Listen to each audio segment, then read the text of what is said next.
Classic Canadian rock there for you. I'd like to invite everyone to just take a moment and look around the room. Take in the faces of the people we are privileged to share our time with today. And I wonder if you might notice on some of those faces, they bear just the tiniest of scars. Or maybe you find small shards of glass clinging to the shoulders of their clothing. Glass and scars, they've accumulated from years of struggling to shatter dentistry's glass ceiling. We all know that the upper echelons of dentistry have long been the domain of men. And the efforts so many of you had to make to travel this path to get to where you are today, it's been a struggle. And I have a confession to make. There is a time in my life when I might have been one of your mortal enemies.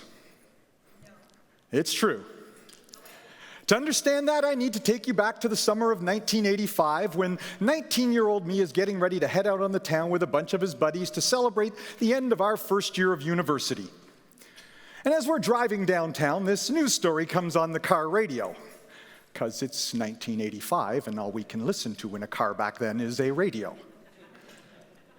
And this story announces how one of the most prominent museums in our hometown is being moved to a new location where it's going to be bigger, grander, more spectacular. And they're changing its name to the Museum of Civilization, where it had always been known as the Museum of Man.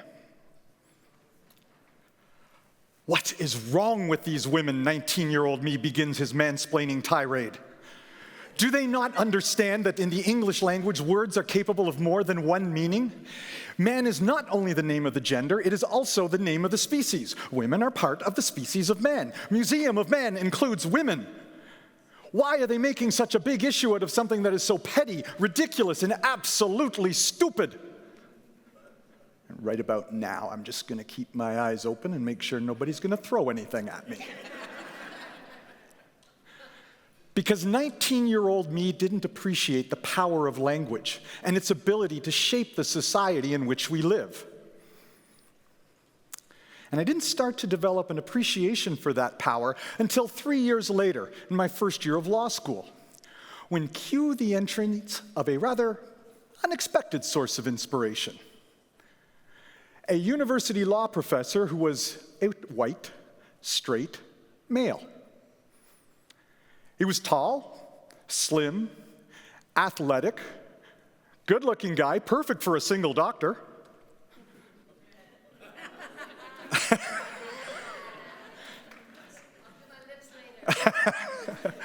And he had a unique habit of explaining the state of the law to us by sharing hypothetical stories where every character in his story was always female.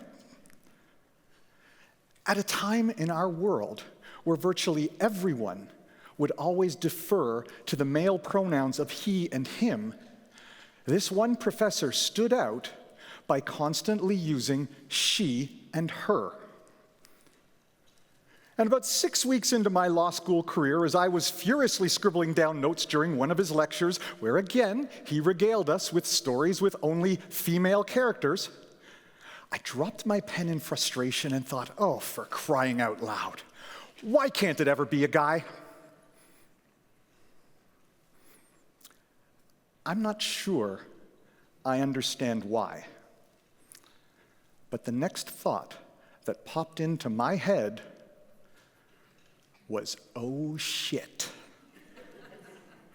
If I can get this worked up by having one man use exclusively female characters for 6 weeks of my life, what must the world be like for women who live every minute of their existence where everything around them is constantly masculinized?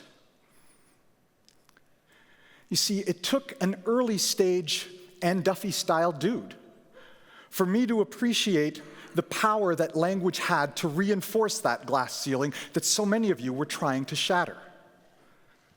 And while this experience definitely helped me appreciate how difficult that has been and to acknowledge and appreciate the efforts you've made to move our world to where it is today, where it's better for so many people, what if I suggested to you that to continue to improve our world, maybe breaking through glass ceilings is no longer good enough? You see, it hasn't been good enough for some of our friends who are simply trying to reduce the stigma associated with remaining alcohol-free at social events that are so often centered around the consumption of alcohol. It hasn't been good enough for our friends who are part of the LGBT2 community, who wish to share their experiences in their own authentic voices, yet so often find their voices are silenced. It hasn't been good enough for underprivileged members of our communities where traditional models of dentistry may have left their care behind. And we have amongst us advocates who seek to use the evolving technologies in mobile and teledentistry to help bridge that gap and provide those people with a better standard of care. For many people, breaking through glass ceilings hasn't been good enough. And when you think about the analogy, it's not hard to understand why.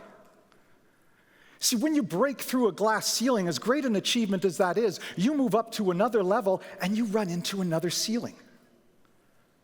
And that new ceiling is being kept in place by the exact same walls that supported all the previous ceilings you've already broken through.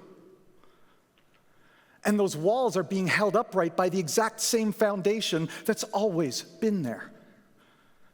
And those walls, that foundation, they were built by people who look like me.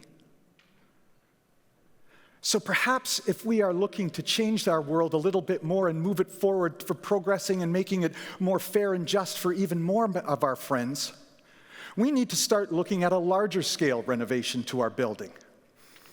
And the beautiful thing about a renovation is it doesn't require the destruction of the whole building. Because the truth is, so much of what us old, grouchy white guys like me have built over the years remains beautiful, it remains viable, it remains worthy of preservation. But that doesn't mean it can't be improved. So what if, rather than focus on the ceiling, we instead turned our attention to building a new addition? And you know how we start with the construction of a new addition? It starts with one wall. It starts with those of us on the inside of this building having the courage to pick up a sledgehammer, walk over to that wall, and start knocking that sucker down. Then we can extend our foundation, build a whole new entrance, one that is bigger, brighter, more spacious, and with more doors that will allow access to the building to so many people who've never seen the inside of it before. My words of wisdom would be to take the inspiration from those who have struggled so hard to move our world and improve it to the point where it is today, because we owe them so much.